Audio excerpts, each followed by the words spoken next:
Alright, so I know a lot of you have been asking for me to make a new video on how to do the backlight for VPET. So I have to do one for somebody using an American DMX. It'll be the same for the DM20 American because they are the same board, just different firmware. So I already took it apart, but it's just 4 screws on the back, the one for the battery, and then 4 screws holding this in, and the screen will just come right off if you just pull it if it's stuck. I use a certain type of screen because I know it works the same way, and I know the exact same resistor that I like to use on it. So I'll link that. Last time I made a video, I said I wanted to do, I think it was 15K, but now I recommend 18K because it dims it slightly more, but works great at night still. So I just take one of these standard backlights, and what you do is just take it apart, trim it down, and essentially fit it into this. But on these, you have to cut this bit here so that the backlight can extend a bit more. So I usually use a Dremel for that. So I will go ahead and do that.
And I just clean it up by hand a bit.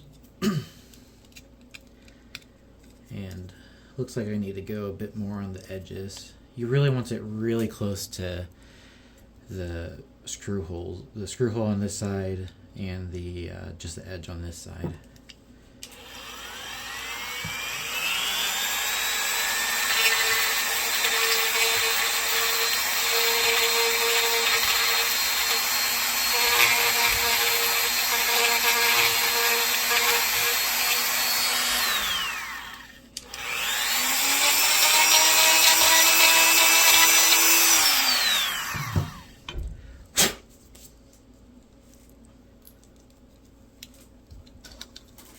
Sorry if I go off camera, I'm trying to keep in the frame, but I don't do this enough. So I'll be checking often if I'm in frame, just in case I get out of frame. But now this is pretty low, so I'm going to put the screen in because what matters is where the screen is fitted. And if it's lower than the screen, which it is. See if I can show that. Take that back out. And we'll set the shell to the side, and we're going to do things with the screen. So this screen, the backlight's under here. It has a separate cable for the backlight itself, which I'll show you. And to get it apart, I just take one of these iFixit tool, like opener knife things, and there's some tape on the back or foam on the back, and I just take it through, and I carefully, because you don't want to ruin the last layer, I just carefully, and you don't want to actually also cut the backlight cable. Just carefully slide it under, slowly. And yep, now that side's broken free. And now I'm going to do the same. This side's not as important because the main ribbon cable doesn't matter, but you still want to be careful about not messing up the backlight areas. Alright, now I have that undone. Now there's this stuff. And you'll want to get your soldering iron ready. I got mine heating up now. Gotta make sure I have solder. Oh yeah, I still have a little bit of just a bit here. And you can pretty much just cut this off, to be honest, this main one here. Because this doesn't matter, it's gonna be this bit right here is the backlight.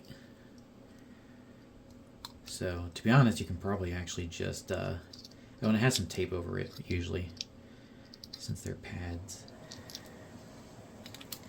Get that off.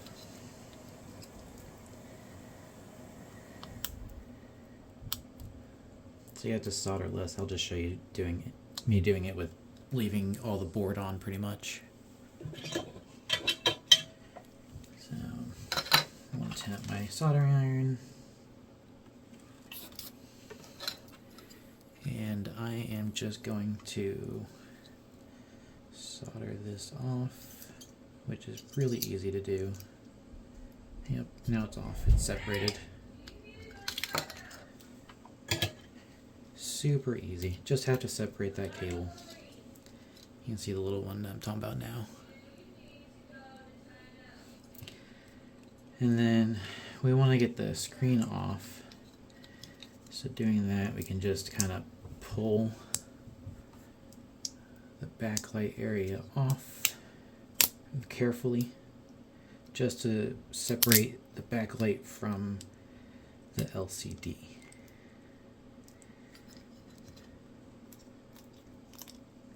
So we can see the backlight panels here. Don't want to ruin them. Alright, so the black mask doesn't really matter other than like over here, because you'll get a lot more light bleed art than you already do. And then we really don't want this plastic border because it gets in the way, and it just comes off of the back one. So, and you want to do this and make sure you keep your area clean while doing this, because specks will easily show up if they get into the backlight portion.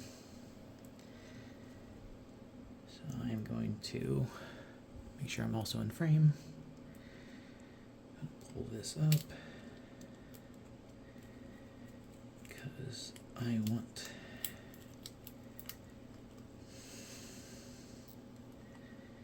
to get the backlight out.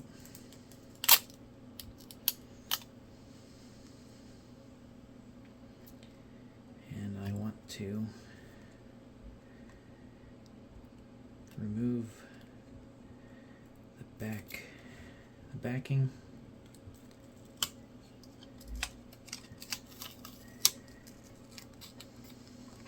Be careful to make sure of what order these are all in, because this diffuser really matters. Then you can take this and just align things back up. So this was at the end. Make sure I'm in frame again. And then this part of the backlight went on top, light's facing down.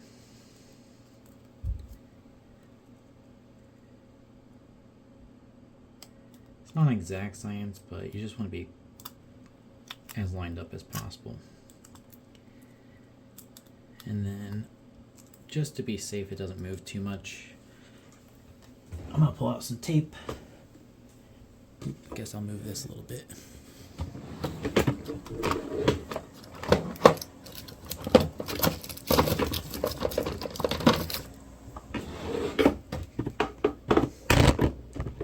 My bad.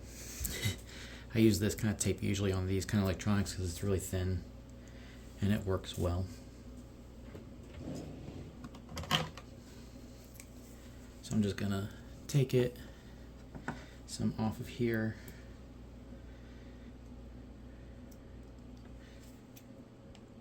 Cut a bit, and then I just want to keep the two sides kind of together. So I'm just gonna put it on the edge here, wrap it over. Just helps. It won't help the plastic layer that's in there because it's not connected, but if you really want to, you can undo it and put some right there as well to hold the plastic in. But this is essentially the backlight now that we have here. One of these is positive and one of these is negative. I never remember which one it is, and I'm always wrong each time I do it. So I tend to just solder it up anyway. And I'm not in frame again. Don't know how long, but you want to, I always get these wrong for which pad is which. But I go ahead and just solder one wire to each. So I just tend the pads up a bit because they don't got much solder on them.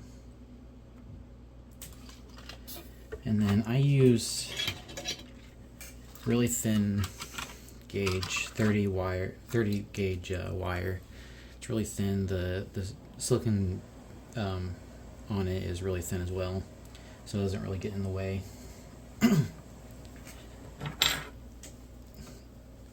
So I just cut a little bit off because you don't need a ton. And I do color coding, but like I said, these colors in the end might not match up, so pay attention to what I end up doing, because I don't really feel like resoldering them if I'm wrong.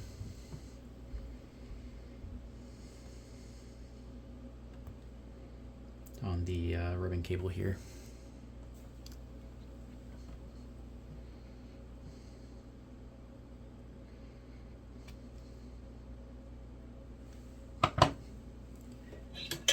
Alright. Make sure I'm in frame. So I'm just going to tin the wire now. Probably don't want to do it over that just in case I drop some solder.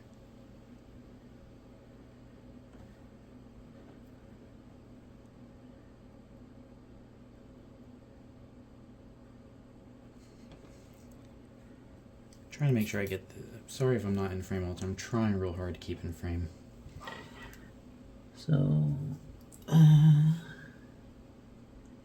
think I'll go with black on the edge one here. So I just kind of carefully heat up the pad and the wire at the same time and just kind of let them touch and melt together.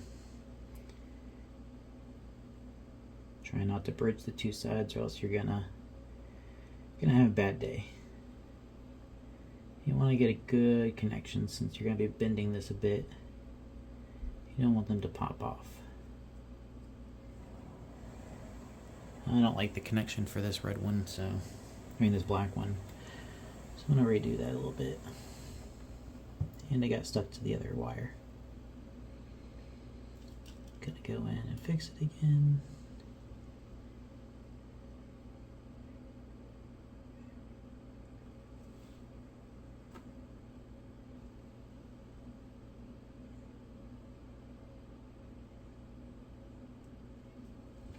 Alright, those look good.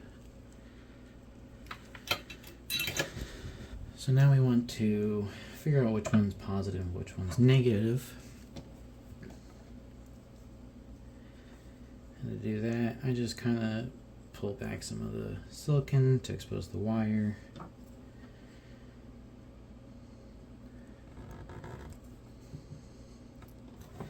And then take the battery that's used in the VPET, and I just try and hook it up. It doesn't really gonna hurt it too much if you get it wrong, but it looks like we got it right. The connection's gonna be kind of crappy since you're holding it against it, but it looks like for once I did it right. But you can see the backlight working now, if I can get it in frame. Alright, that fun part's done. So we don't need this anymore. And we'll go back to this front shell. So we're gonna cut this up now, get it down to size to fit in this area, which is usually cutting down a lot of this and then parts of the front. You want some really sharp scissors for this because you don't want to crack anything, especially the plastic layer. And you want to avoid hitting the LEDs that are under here, which, keeping in mind, and the cables, you don't want to go further than the cable over here, and you don't want to go further than the LEDs, which is about here. You can kind of feel them too, feel where they are. So I try to go on both sides at a time. We'll go ahead and put the screen in as well.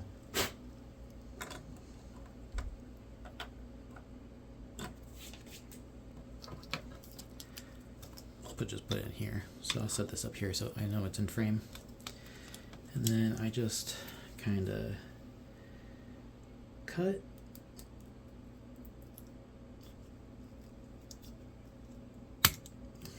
And then I know it's not big and small enough, so I'm going to go ahead and cut this side. And I know it needs to be shorter, so I'm going to cut here. And then we're going to check. And it's still way too big. So feel where the resistors are. And then cut some more.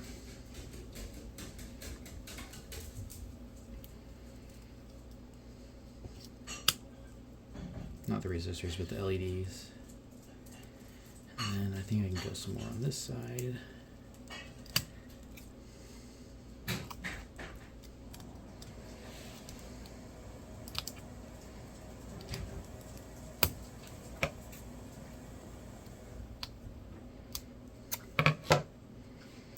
See how that fits now. And I think we're good.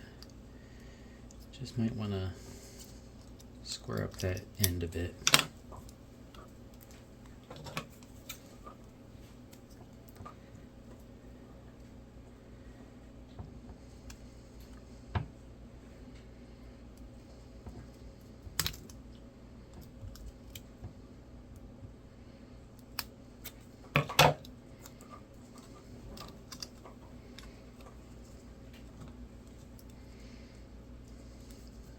It is face down, and everything's good inside of there.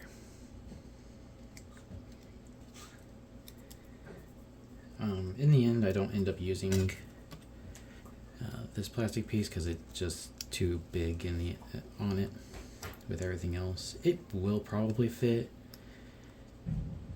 In this case, it looks like.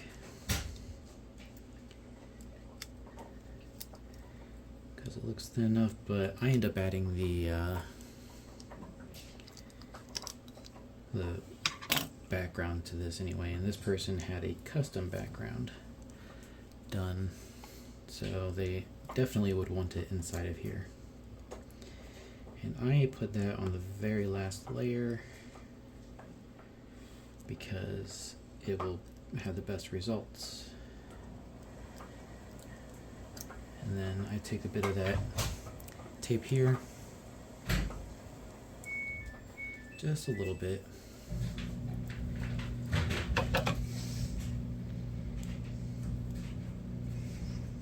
Hi.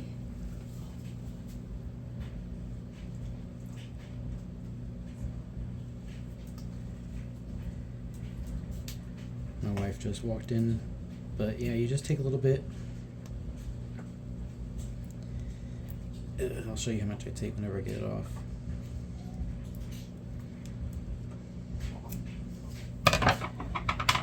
And then just that little bit, and then oh yeah, I started doing it this way. Forgot.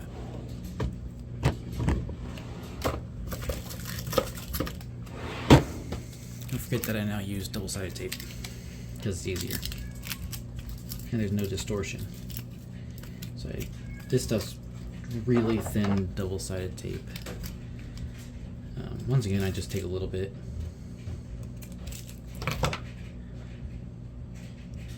The other way that I've shown you, you would just put it on the side of here, just barely. on the side of here just barely, and then tape it on to where it's out of the way.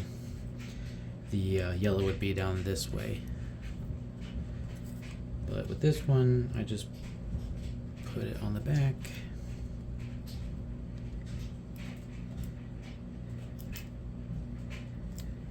And then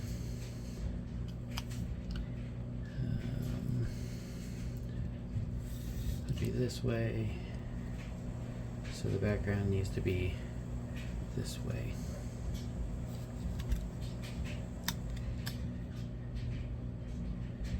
And I want to get it farthest to the side as possible since that's what's going to be where it would normally be. And then put it down. I can probably trim that back side a little bit, make it fit better. And now we can see how the backlight looks all inside the screen.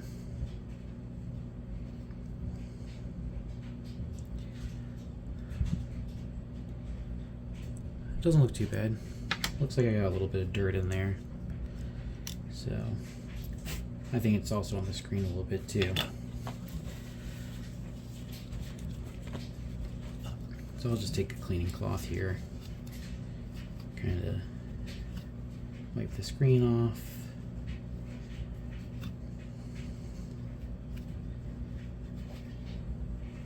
That's now clean. Let's just go ahead and blow on this to get whatever we can out. It's really hard, but just blow on it.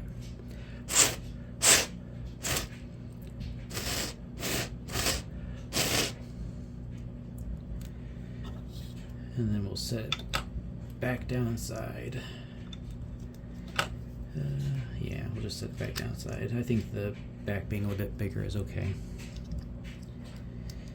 And then I'll close it. Do that. Alright. And now the backlight's back in, so we're gonna go to the board. And this thing that we soldered to is the C8 here. And we want to do it to the bottom of it. And then the other place we do is to the ground, which this is a ground here, this little pin here. So I just add solder to it.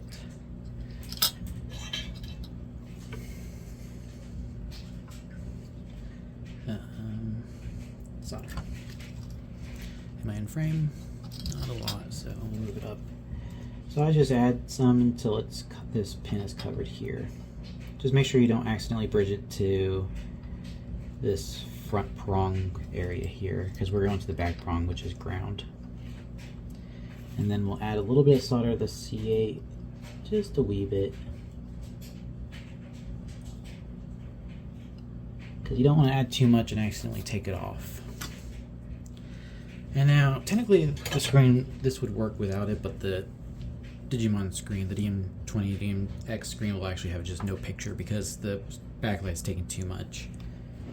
So we want to put some resistors on it, which I have, but have apparently misplaced. Alright, so that took longer to find than I expected, but I found them. I was wanting to use SMD this time, but apparently I lost them. So we'll use the normal ones, which is probably what I'll recommend for this. So you just need one.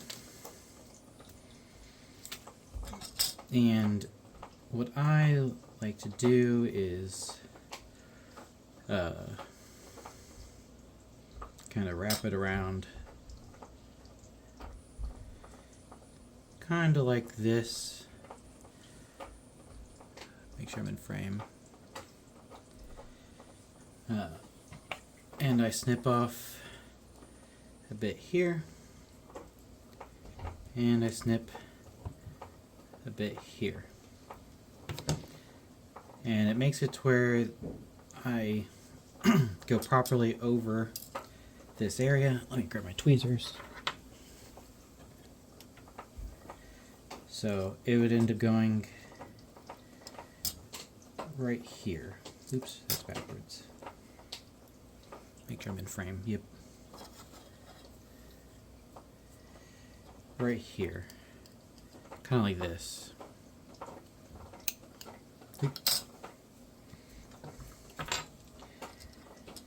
And that ends up making it to where I just have a bit of area to solder onto for the wires. And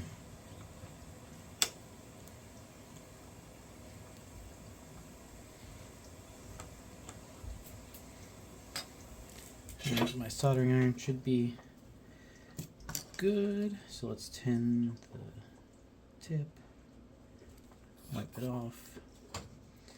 And we'll go ahead and add some solder to the resistor legs. Oop, come on.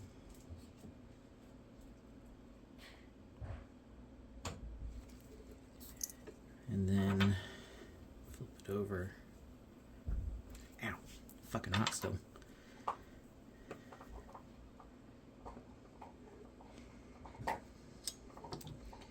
And then we'll just heat up this ground pad.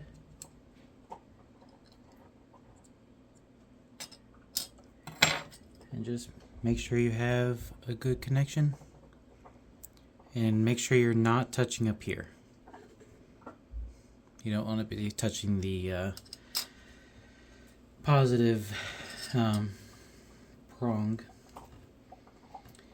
And then we can go ahead and I like to face it like this a bit whenever doing it, so that when you take it apart you're able to kind of situate it easier. So let's put down the soldering iron, because now we're going to want to kind of figure out how long we want these. So this one is going to go over to the C8.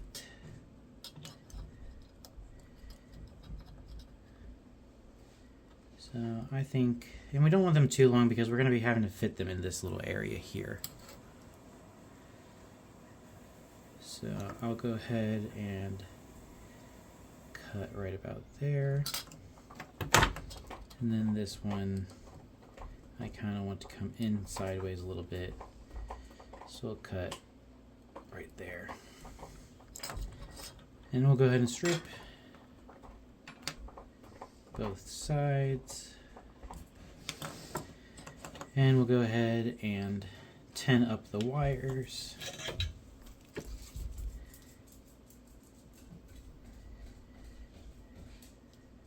Oops. All good. Tweezer up.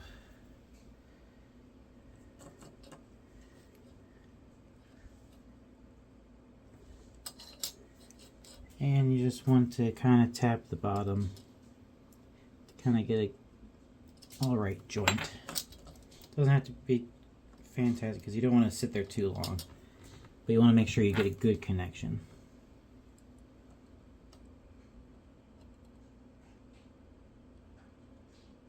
Yep, that's a good connection. And then you want to do the same for this to the leg of the resistor.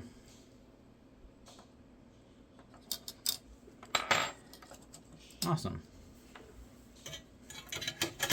And I'm going to go ahead and see if this piece will fit without causing an issue. But after you do, you just want to flip the board over, obviously add the buttons.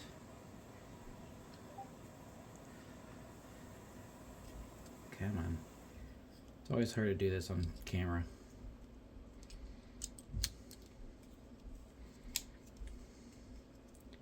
That looks pretty good.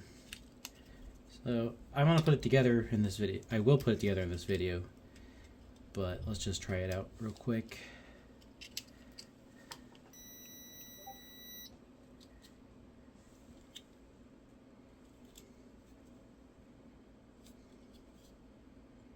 It's looking good. It lights up. It's the reason I use 18K is so that it's pretty normal in the normal sunlight.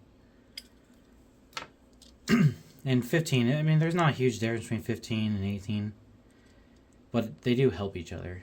So I'm gonna go grab the screws for this.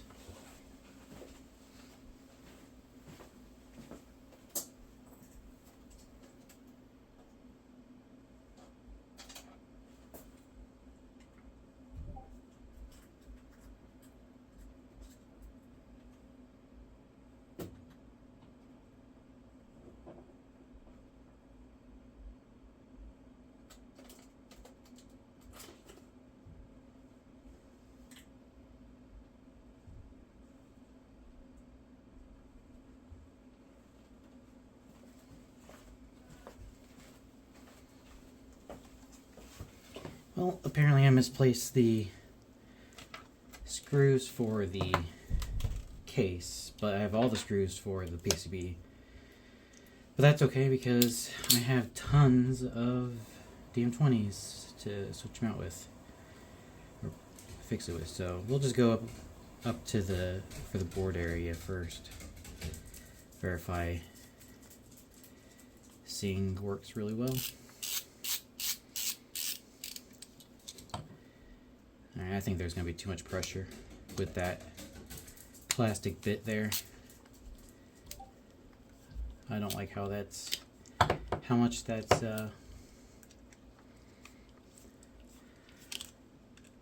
pushing out whenever I put one screw in. It shouldn't be doing that much. So it'll probably be, oops, causing an issue. Forgot to go the other way. And I had to fix it. Whoops.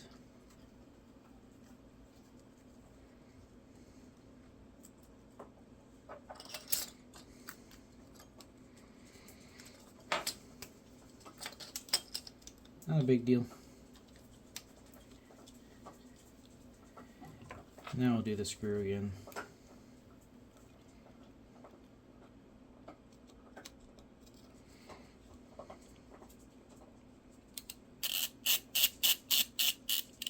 Yeah, that's a lot better feeling.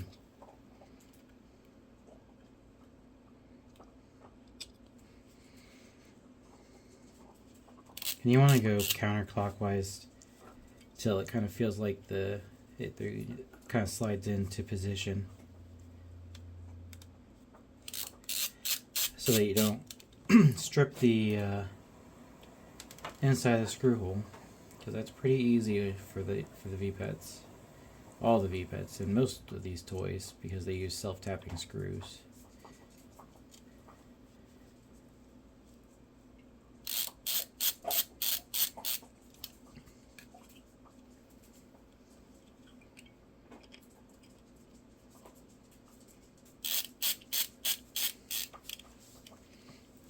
Since I don't... Oh, smart me. I left them inside the shell. Yay, I was thinking ahead that I would lose them. Which probably would have been. Probably would have lost it. Pretty good at losing things, especially screws. And you want to go counterclockwise on these as well.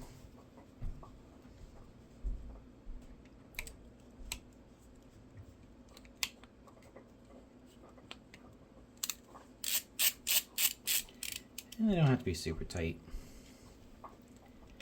And you want to try and go at different corners each time to kind of get it down evenly, so you're not putting too much pressure in one area at a time, or one side at a time.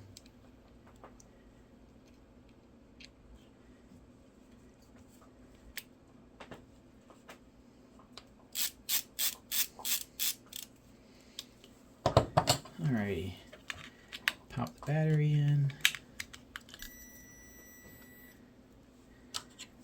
It's looking pretty good.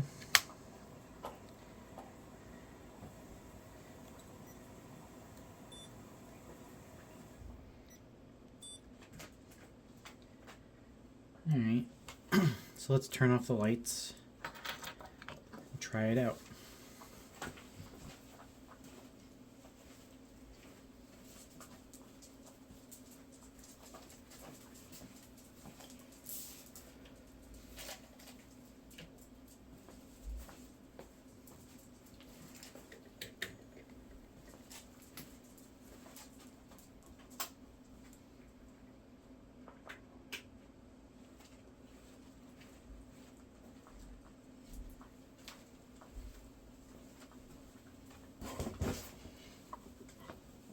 Alright, so the lights are off, so we'll go ahead and turn on the screen, and you can see that it lights up.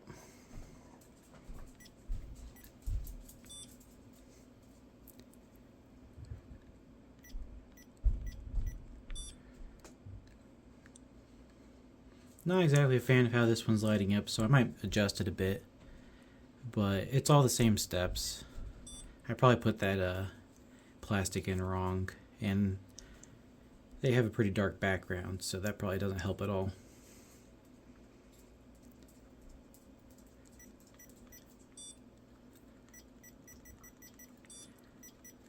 It doesn't dissipate the light as well. But yeah, that's all the steps that you have to take, and this light will turn off when the screen turns off and turns on when it does.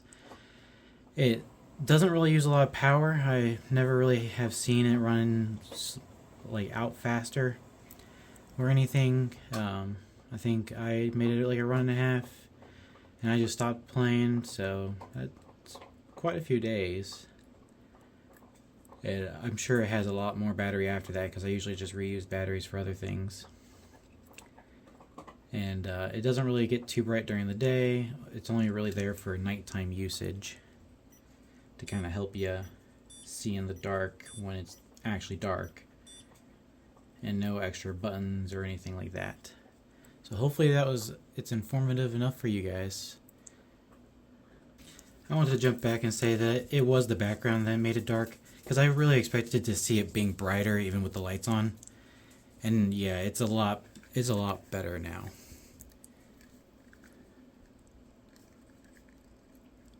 Like it's probably hard to see without the lights completely off, but it's a lot better. Everything's much easier to see. So, yep, just wanted to make sure to let you know that it was solved.